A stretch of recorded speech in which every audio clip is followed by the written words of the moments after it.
بسم الله الرحمن الرحیم. یو ځل بیا تاسو سره مخاطب یم او مخاطب د څه دپاره یم هغه تاسو ته پته ده.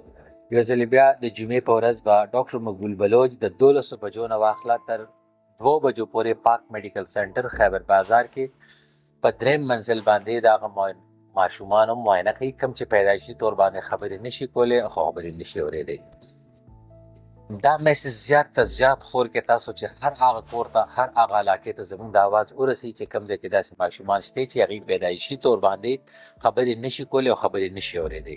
خو دې کې یو خبره ده چې هغه ماشومان کومو چې عمر د 15 کالو نه کم دی، ځکه چې 15 کالو نه عمر زیات شي نو بیا پاکستان بیت المال پیسې نه ورکوي او په دې باندې خرچه راځي د 22 لاک نه 25 لاک روپۍ.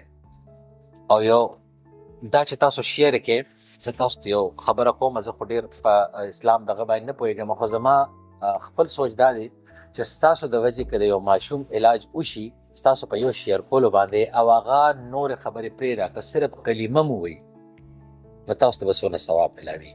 نو د هغې دپاره ضروري دا ده که ستاسو محله کې څوک ني، ستاسو خاندان کې څوک ني، نو تاسو دا میسج ضرور شیر کړئ چې بل هغه ځای ته ورسي کوم ځای کې چې داسې ماشومان دي. دعاګانو کې یاد ساتئ. د الله